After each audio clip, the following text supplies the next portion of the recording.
Today we will look into heating method of ground stabilization.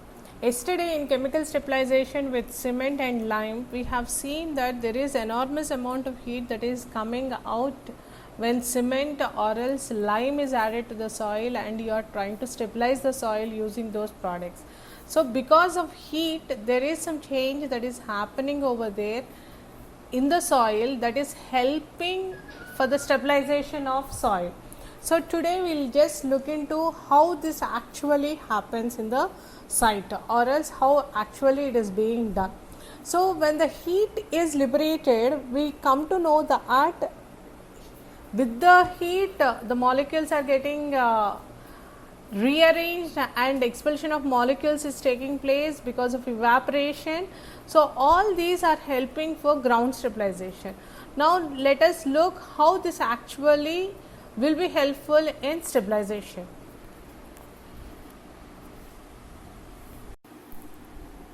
So, heating and freezing method. Changes in soil state due to water content variation are affected by hydraulic modification methods. So, what is happening? Changes in the soil state, it is because of water content. See, water, what will happen during summer, it gets expelled out. During winter, it is staying in the soil molecules and it is becoming a solid. It is turning into ice. When the ice is formed, the volume will be changed. When the volume changes, definitely the soil condition will be changing. The compaction of the molecules will be taking place. So, all these are going to affect your soil state. So, changes in soil structure apart from water content, variations are brought about using modifications based on temperature and use of appropriate modifiers. So, this one heating and freezing method, we do not confine it exactly to this particular ground modification by chemical stabilizers. We even can consider this as one of the methods in hydraulic modification also. So, both hydraulic modification, mechanical modification as well as chemical stabilization, all the combined is your heating and freezing method. Here the changes that are happening in the structure of the soil, it is being variant because of the water content that is contained in it. So, what is it we are doing? We are trying to change the amount of water present in the soil using some modifications based on temperature, and then we are using some appropriate modifiers in order to change the state of the soil. When the state of the soil is changed, definitely the soil condition changes. When the soil condition is changed, we will just go for improvement. When the improvement is there, the stabilization of the soil is occurring. So, that is what is heating and freezing method. So, how actually it is done, we will just see.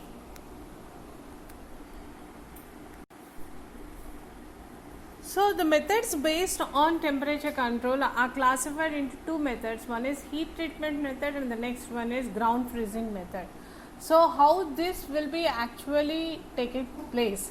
One is heat treatment, the next one is ground freezing. As I have said before also, freezing, when you are doing it, what happens? The volume changes occurs. When the volume changes occurs, consolidation is taking place, wherein this one, the volume of solid state element is definitely greater than a liquid state element.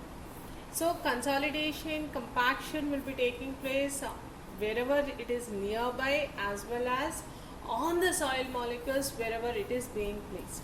So, now let us see mainly into what methods you have changed. We have changed it into two methods, heat treatment method and the next one is ground freezing method.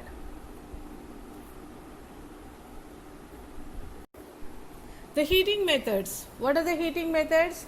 Temperature control methods depend on. So, temperature control method, it always depends on different properties. What is the main thing? The thermal conductivity of the material. This heating method, we are using it in the case of soil. So, the thermal conductivity of the soil, how much it can conduct your temperature. The next one, the heat capacity of the soil, how much heat can it hold without blasting, or heat of fusion, heat of vaporization. We generally know what are the different heats whenever you are considering water molecules. In the same manner, this particular temperature control method, it always depends on the conductivity of the soil, the heat capacity of the soil, heat of fusion of the soil, heat of vaporization. So we'll just go deep into these methods. Next, the thermal conductivity of the soil. It is defined as the amount of heat passing through a unit cross-sectional area of the soil under a unit temperature gradient. So here he gives what is thermal conductivity of the soil, how much amount of heat can it pass. This amount of heat that is passing, it depends upon the cross-sectional area as well as the temperature gradient. Here he gives the relation between how much amount of heat is passed or else the thermal conductivity of the soil. So what are the different things we have here? First one is Q is nothing but the heat flow. Heat flow, you are taking it in watts. A, area of cross section in meters square. T, temperature change in Kelvin. L, length of the soil element, you are taking it in meters. At 0 degrees centigrade, the thermal conductivity of water is 0.58 watts per meter per Kelvin change of temperature. For ice, 2.2.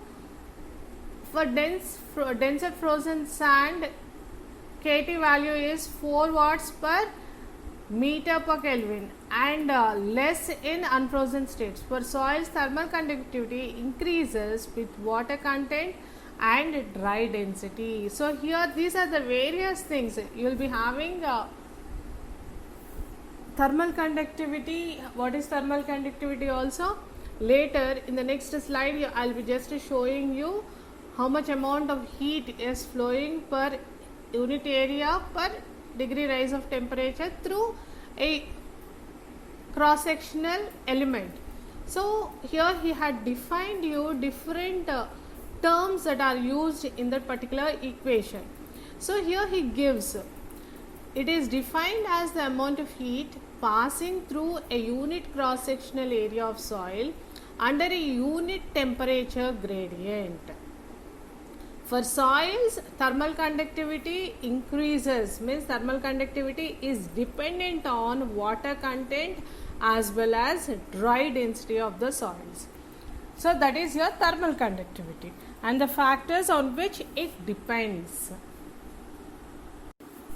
So the thermal conductivity KT is equal to Q by A into T2 minus T1 per L. So here what is Q? Q is the amount of heat that is passing through, that is given in watts. A is nothing but the cross sectional area of the element, that is given by A and it is expressed in meter square.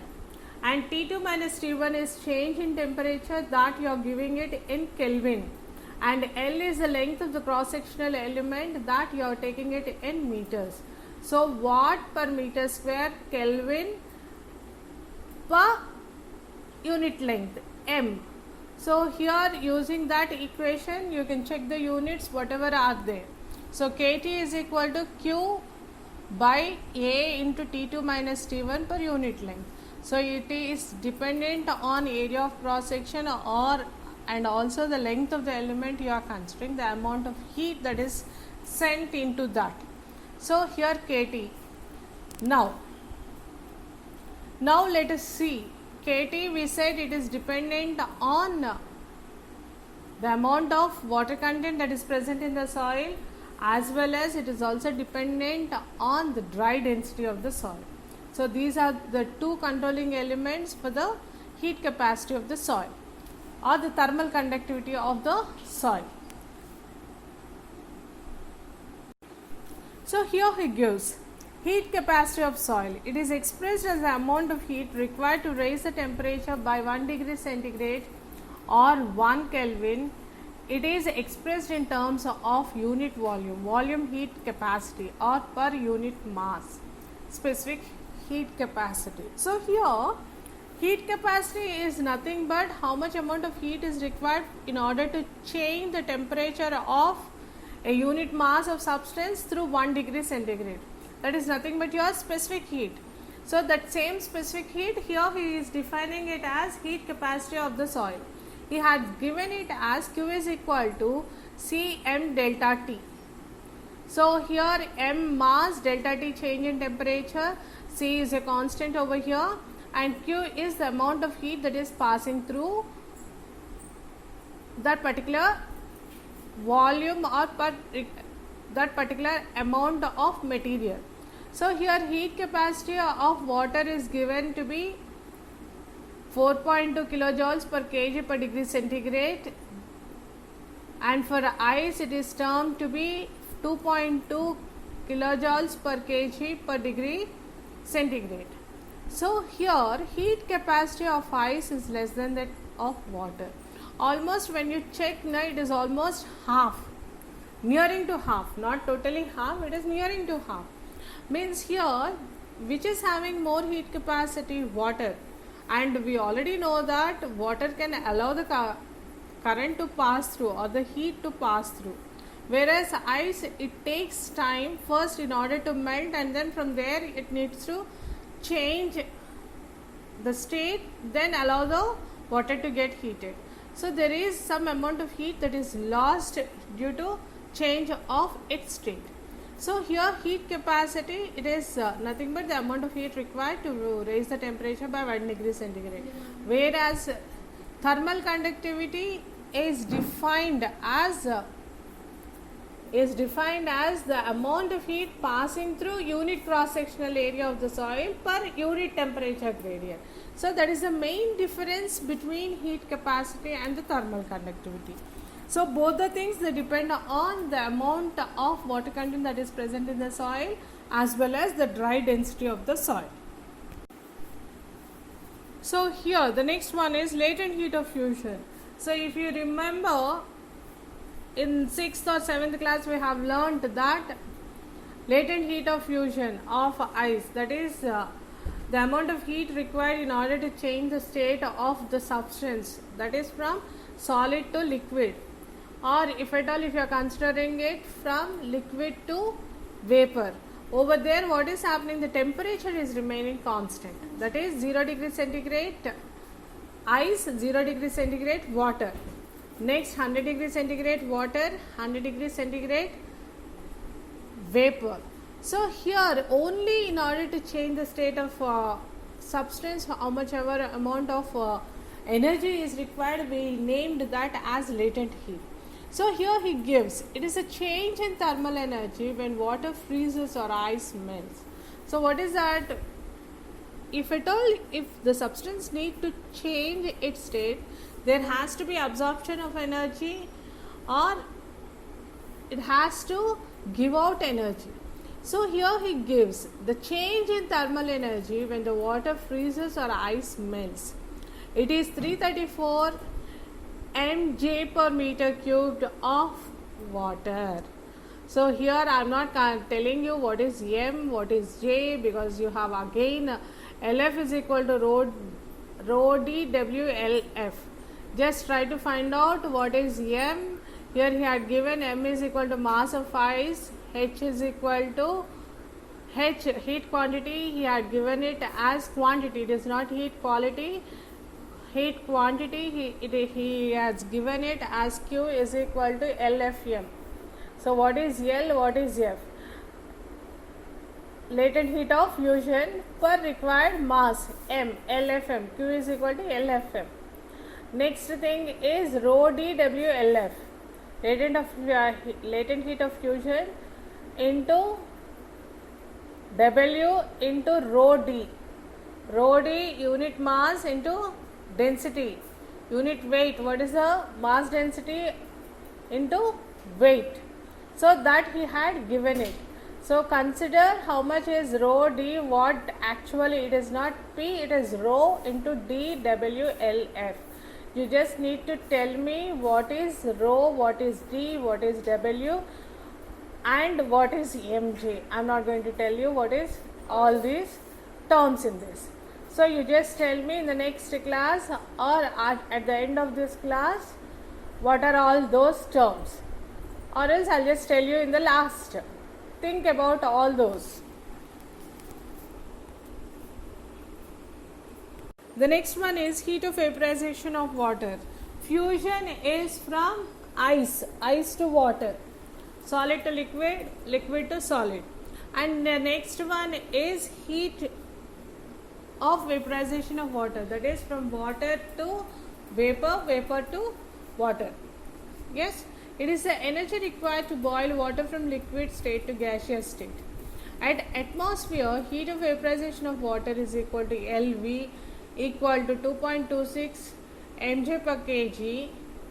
To remove all the free water at 0 degree centigrade in 1 meter cubed of the soil with water content, the energy required is 2260 rho dW.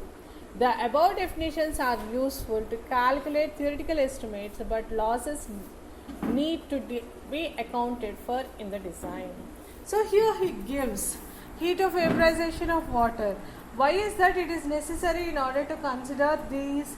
It is necessary to consider all these because the water is playing major role when there is water in the soil molecule. In the ground state, if at all if you have water, you are trying to remove out.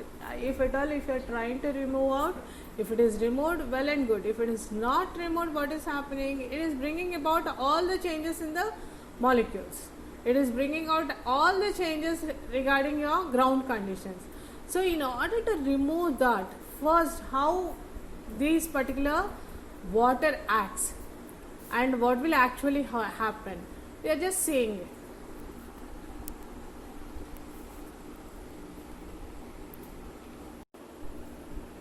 The next one is heat treatments of soils. Heat treatment of a clay soil to about 400 degrees centigrade results in pronounced changes in engineering properties. So whenever you are taking a clay soil and when you are heating that clay soil to 400 degrees centigrade, engineering properties of the soil are getting altered. How are they getting altered? Here he gives. Heating is energy intensive, and to stabilize 1 meter cubed of the soil, 50 to 100 liters of fuel oil are required. How much fuel oil is required? 50 to 100 liters of fuel oil. So this heat treatment is not economical. It is not economical because using 50 to 100 liters of fuel oil for stabilization means you are spending much amount on that. So generally this is not recommended also. It is not recommended nowadays except in places where it is already available as inherent energy in waste products and in landfills. So where can you use this? If at all any wasteland, mainly whenever you have used it as a dump yards and all, when it is already some element is present, fuel element is present, then that particular thing will be good. Or else in order to have a fuel oil, it becomes costlier. So here it is not recommended nowadays except in the cases wherein there is waste product and also wherein you have landfills. However, use of geothermal piles as heating systems is prevalent in places like UK. So use of geothermal piles. You are using these geothermal piles as heating systems. So in countries like UK, but we don't have in our places, and in our places using this is not economical. So the methods of heating soil in site. How do you do this heating method? You are not just going to add some fuel element and then just light your stick and then leave it. So there is some other method how you are going to heat the soil. Yes, what are those methods? Ground surface heating, heating through boreholes, use of thermally stabilized building blocks, thermal piles. So ground surface heating, see whenever you are taking your brick masonry, the method of heating of your brick is different from the natural things. So ground surface heating, heating through boreholes, use of thermally stabilized building blocks and thermal piles. These are in general the methods of heating soil in site.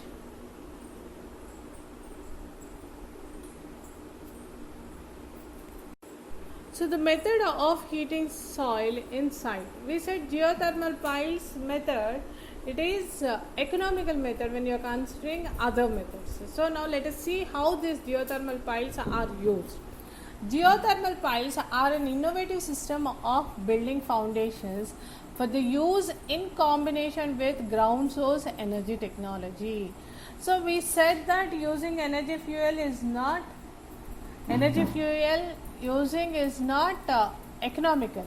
So here he gives geothermal piles, they are used in the combination of ground source energy technology. Conventional ground loops are installed in building piles through which water or another fluid is pumped.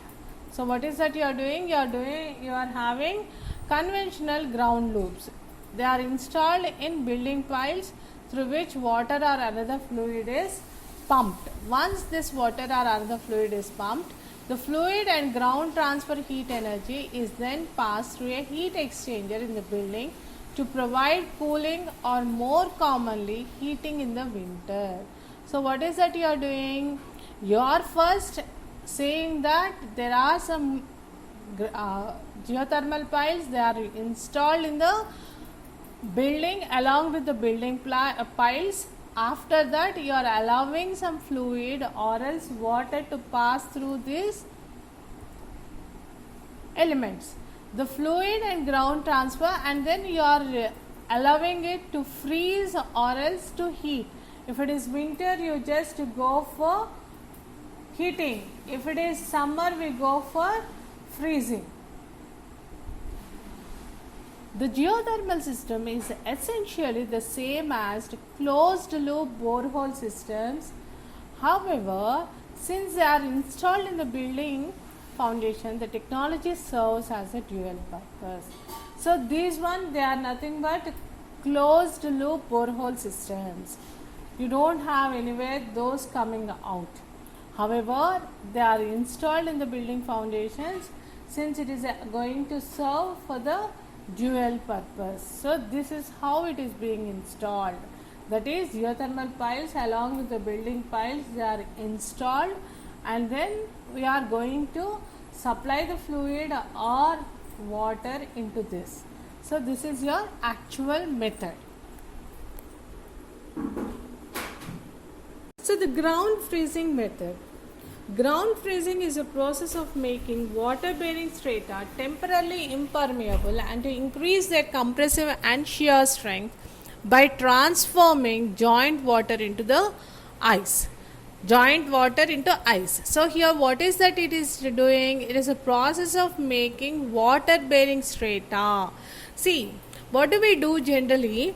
Water, if at all pressure is applied, it can move up. Yes, but here in the ground freezing technique, what is it you are doing? You are making the soil itself impermeable up to certain extent. How is that you are going to make? You are just freezing that particular water that is in the joints or in the soil molecules. That thing you are going to, when it is ice, the water cannot move up. The strength increases, the compressive strength as well as the shear strength, it will be more. So in this method, temporarily an impermeable membrane is being created because of freezing of water that is present in the soil molecules. So freezing is normally used to provide structural underpinning, temporary supports for an excavation or to prevent groundwater flow into an excavated area. So what is it doing? Here, see, generally what do? We just dig a pit, will allow that water to come totally into that, and then you are going to remove the water with pumping. That is your sump pumping technique.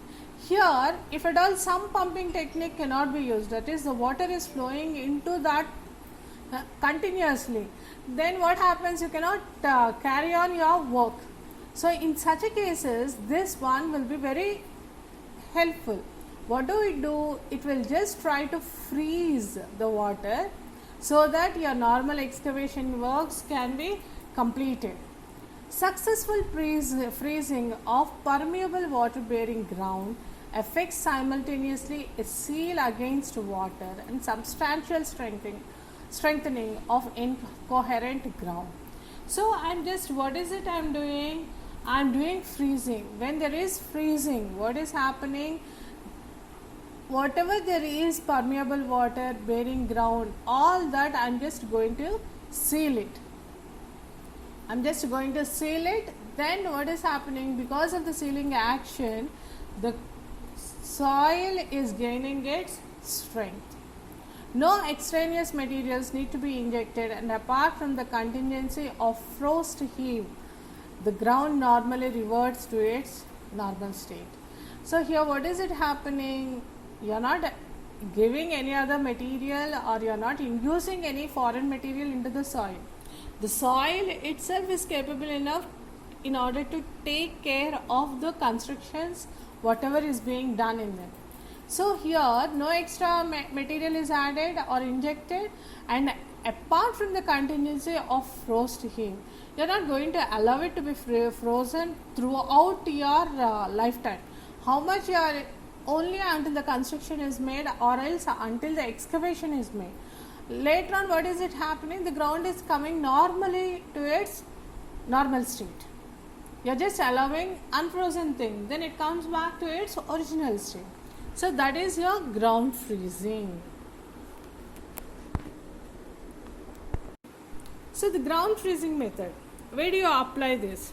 It is applicable to wide range of soils, but it takes considerable time to establish a substantial ice wall, and the freeze must be maintained by continued refrigeration as long as required. See here, how much you are going to make the water has to be turned into ice, and this ice has to maintain its frozen state or frozen state until your construction or until the desired work, engineering work is completed. So refrigeration has to be done as long as it is required.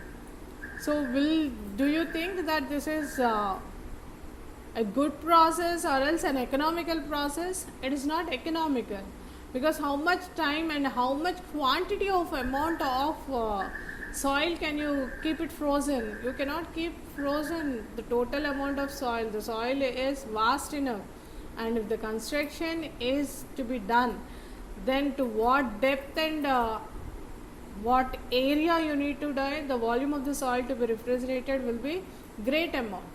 So here, but it is necessary in some cases wherein it is an inevitable constructions, then we need to go for refrigeration process. May be used in any soil or rock formation regardless of the structure, grain size or permeability. See here, there is one more thing also. I'll just, when I'm telling you these points itself, I'm just giving you what are the drawbacks also. See, it can be used in any soil or rock formation regardless of the structure, regardless of the grain size and permeability. However, it is best suited for soft ground rather than rock conditions. Rather than rock conditions, it is suited for your soft ground. Here what will actually happen? See, the soil, in the soil you have got water molecules. You are freezing that. Then what happens? The soil changes its volume. This water changes its volume. Then compression may take place. Later on again you are bringing it back to its original position. Then what happens? This will come back to its original position. The volume has to be reduced. So this process, when it is being taken place, what happens? If there are any rock conditions, the rock may break. So generally this particular freezing techniques we adopt for soft grounds. Freezing may be used for any size, shape or depth of the excavation, and the same cooling plant can be used for job to job. So this freezing of the soil, if you are taking up any equipment for freezing, the same equipment can be used for all the different things, because when we take your mechanical modifications, the mechanical modifier or the excavators or roller types and all, they have to be changed. from one type of soil to another. But here the cooling plant, the same cooling plant, you can apply it to one job to another. As the impervious frozen earth barrier is constructed prior to excavation, it generally eliminates the needs for compressed air dewatering or the concern for ground collapse during dewatering or excavation. See, frozen earth material, you are trying to allow it before itself, before the construction is made. So before the excavation is made. So here sending your compressed air or dewatering techniques, all these conditions will be collapsed, or those conditions need not be thought of. All those conditions need not be thought of, because the frozen, impervious frozen earth barrier itself will be helping for all the construction activities. So for that reason, generally the other techniques you need not think about it. So this is regarding your ground freezing. Let us see, we have different methods or how we go about.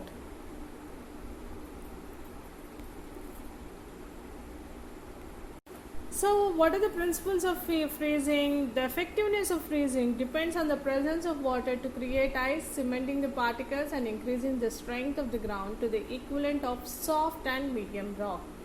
So how much ever freezing is being done, it totally depends upon the amount of water that is present in the soil molecules. Along with this, even the cementing properties of the particles of soil also will be affecting a lot. If the ground is saturated or nearly so, it will be rendered impermeable. If the ground is really saturated soil or nearly saturated, then what happens? Impermeability will be rendered soon. If the moisture does not fill the pores, it may be necessary to add water. So here, if at all, if you have the pores, dry pores, and if it doesn't have any water into it, again what do I need to do? I need to fill that particular soil with water and then again freeze it. So as a whole, the freezing process becomes most economical, most uneconomical, not economical, most uneconomical. The strength achieved depends on frozen freeze temperature, moisture content and the nature of the soil. So the strength that is achieved, it depends on all these conditions. Freezing can be particularly effective in stabilizing cells which are too fine for injecting of any ordinary grounds.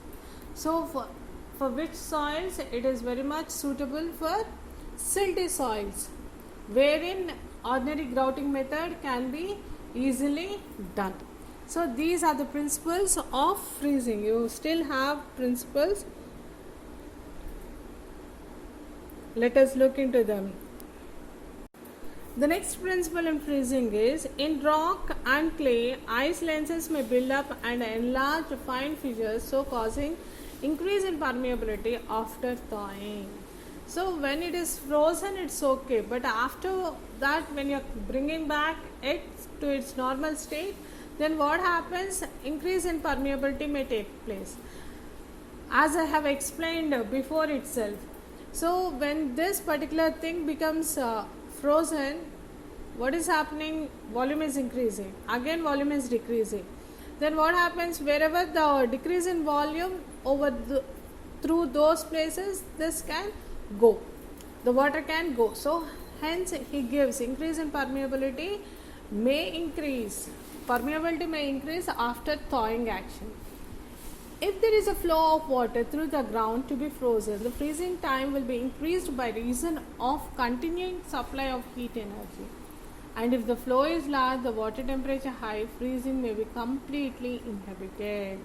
So here he gives the freezing time. It depends upon the water content. Not only on the water content that is present, it also depends upon the temperature of water. If the water temperature is very high, then again what happens? Freezing cannot be done so easily.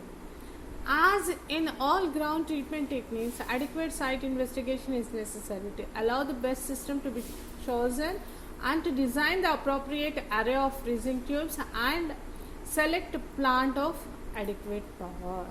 So here, in all the cases, ground treatment, it is depending upon the site investigation. So you need to have adequate site investigation to be done before you are choosing before you are choosing this design process of freezing. So you will arrange an array of frozen tubes and then select plant of adequate power. See, in the next thing, after the initial freezing has been completed and the frozen barriers is in place, the required refrigeration capacity is significantly reduced to maintain the frozen barrier. So what is the next thing? After the freezing is done, what is that you are doing? Required refrigeration, you are doing it. Because freezing can be imposed uniformly on a wide range of soil types in a single operation, it may offer great security in mixed ground than treatment by injection of various grounds. So here, how is it you are going to supply this particular freezing technique? You are going to apply it with grouting technique. So here, generally when you take mixed ground is better treated for various grounds. That is, injection of water is easier, or injection of a fluid is easier, and then treatment becomes easier. So this principle these are the principles of freezing. So where do we apply this freezing method?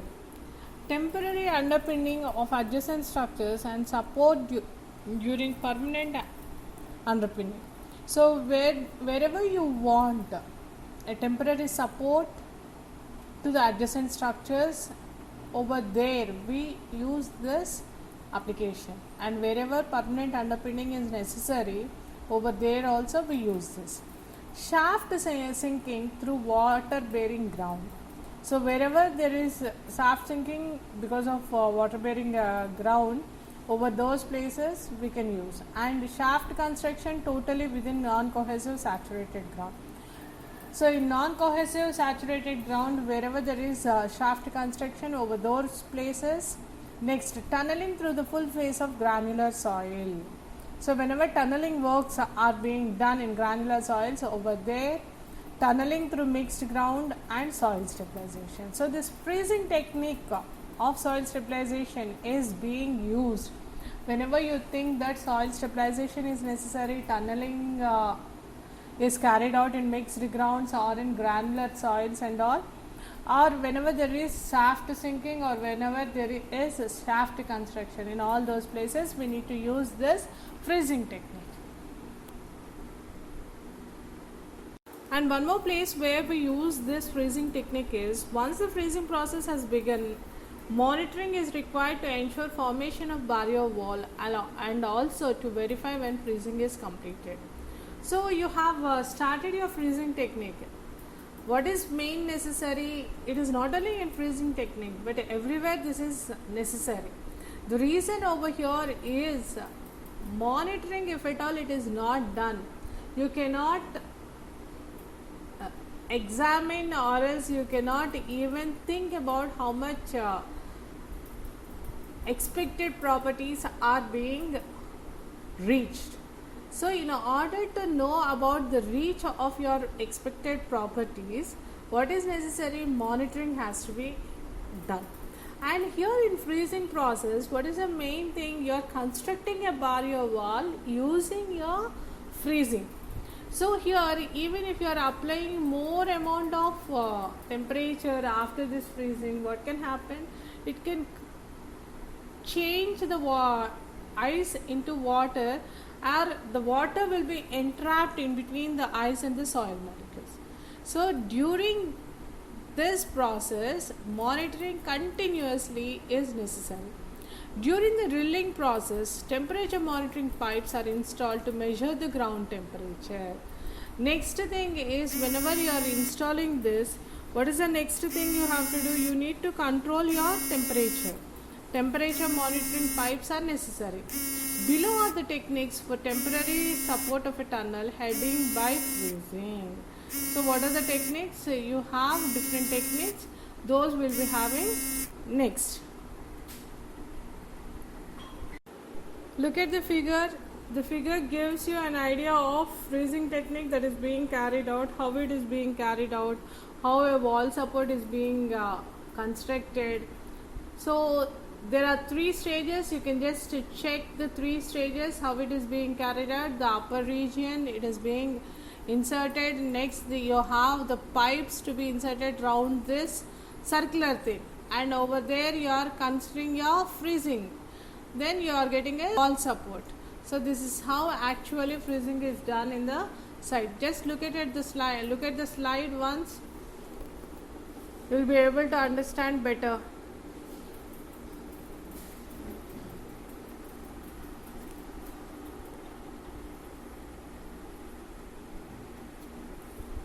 So I think the slide is clear regarding how we are going to do this freezing technique in the ground. How the water pipes or the grout pipes are sent into the ground, and how the freezing is done, and how the barrier or is created. So let us see anything. If it is not clear, we can have some doubt session so that all the things will be made clear. Now, so with this we are ending our session regarding your heating and freezing techniques of ground stabilization.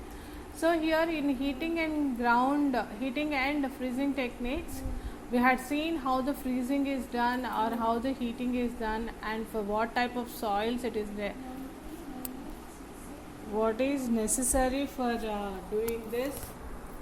Yes, different types of heats and different methods, different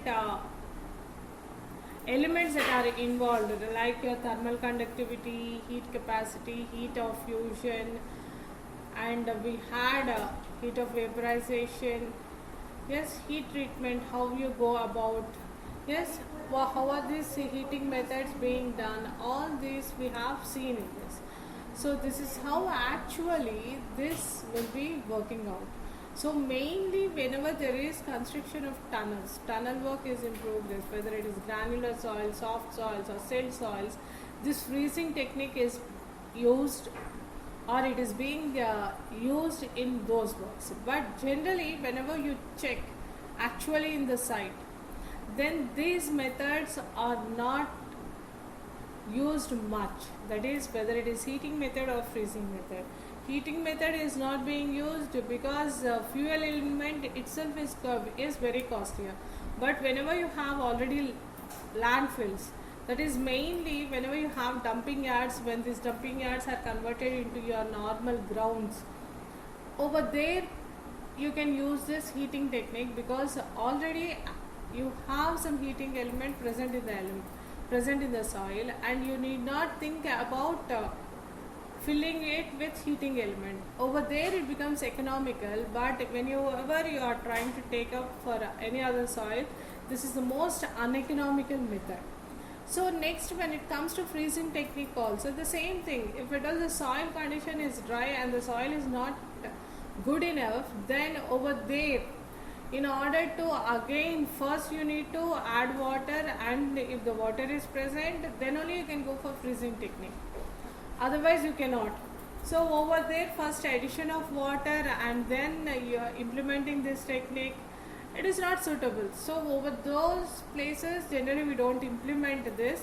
Whenever you have more amount of water to be present in the soil, and when you cannot use the normal techniques of stabilization, then we go for this freezing method.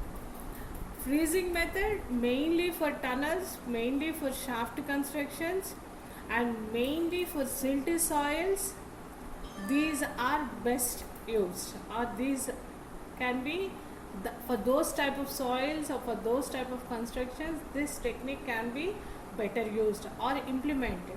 For the normal things you cannot use it. And here he had given in the freezing technique what are the principles. But only thing is, whenever you are using this heating and freezing technique, you need to think more about the monitoring part. You have to be continuously supervising, because any changes would be affecting the soil conditions very greatly.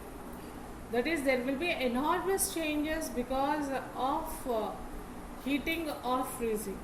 And freezing technique cannot be used when you have rocky layers. Whenever you find a rocky layers, those it cannot be used. The main reason is blasting will take place when you are using freezing and thawing. So for that reason, generally this one will not be helpful over there. So if at all any particular mine area is there, and if you want to convert that and make it adaptable for construction, then we can adopt this to particular extent. But the mine area itself will be acting as a very good foundation. So over there also practically it is not possible, and even engineering properties for the rock material is good, so we need not take up this technique. So whenever you need to implement this freezing technique, you need to think about the economics, the economical condition, how much cost have to be impended on that particular project. And the next thing what we need to think about is, will the particular soil sustain to that particular freezing and heating technique? That we need to think about.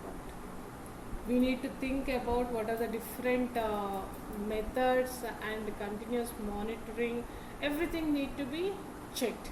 Then only we need to go about for your freezing technique. So with this we'll be ending our session. So this session was regarding your heating and freezing methods. I think this has been better understood by you people. So we'll continue with the next class tomorrow.